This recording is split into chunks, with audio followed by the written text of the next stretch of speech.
আলাইকুম রহমতুল্লাহি ওয়া বারাকাতুহু। আলহামদুলিল্লাহ ওয়া সাল্লাতু ওয়াসসালামু আলা মান লা নাবিয়্যা বা'দাহু বিসমিল্লাহির মিনাশ শাইতানির রাজিম বিসমিল্লাহির রহমানির রহিম। বাবু মান বালাগা সিত্তিনা সানাআতান ফাকাদ আযারাল্লাহু ইলাইহি ফিল উমুর লিকাউলিহি।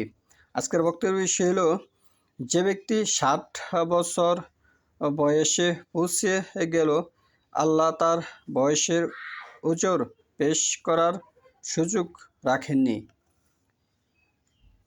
যে হাদিসটি তালাওয়াত করেছে সহিহ বুখারী 6 নম্বর খণ্ড পর্ব 81 অধ্যায় 5।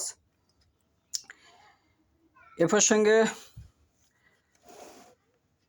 আল্লাহ বলেন, আমি কি তোমাদেরকে এতটা বয়স দেইনি যে তখন কেউ নসিহাত গ্রহণ করতে চাইলে নসিহাত গ্রহণ করতে পারতে, আর তোমাদের কাছে সতর্ককারীও এসেছিল। 35 নম্বর সূরা ফাতির, আয়াত হচ্ছে 37। আওয়ালাম নু আম্মির কুম মা ইয়াতাযাক্কারু ফিহি মান তাযাক্কারা ওয়া জাআকুম নাসির। এ প্রসঙ্গে সহিহ বুখারী 6 নম্বর খণ্ড হাদিস নম্বর হচ্ছে 6419 আন আবি হুরায়রা আনিন নবী সাল্লাল্লাহু আলাইহি ওয়াসাল্লাম ক্বালা আযারাল্লাহু ইলা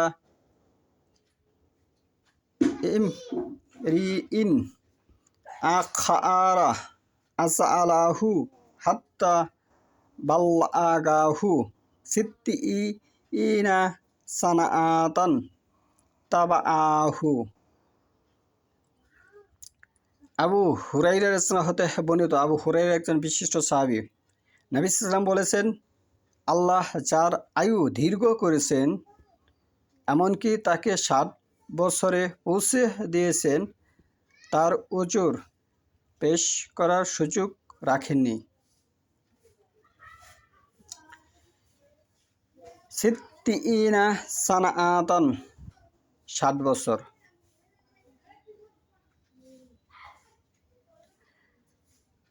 এ প্রসঙ্গে 6420 নম্বর হাদিসে আবু হুরায়রা হতে বর্ণিত, তিনি বলেন, আমি রাসূলুল্লাহ সাল্লাল্লাহু আলাইহি ওয়াসাল্লামকে বলতে শুনেছি যে বৃদ্ধ লোকের অন্তর দুটি ব্যাপারে সর্বদা যুবক থাকে।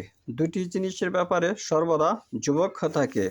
এক, দুনিয়ার প্রতি ভালোবাসার ব্যাপারে, আর দীর্ঘ আশার ব্যাপারে। আরেকটি হলো উচ্চ আকাঙ্ক্ষা, লালসা। সহিহ বুখারী 6 নম্বর খণ্ড 6420 নম্বর হাদিস।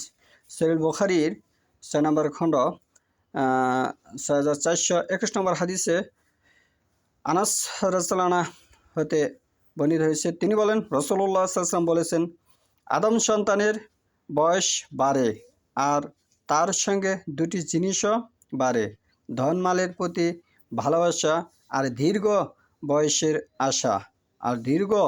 বয়সের আশা। আন আনাস ইবনু মালিক কালা রাসূলুল্লাহি সাল্লাল্লাহু আলাইহি ওয়াসাল্লাম ইয়াকবারু ইবনু আদম ইয়াকবারু মাআহু ইসনাআনি হুব্বুল মাল ওয়া তুউলুল উমুর। দুটি জিনিসের আশা তার বাড়বে।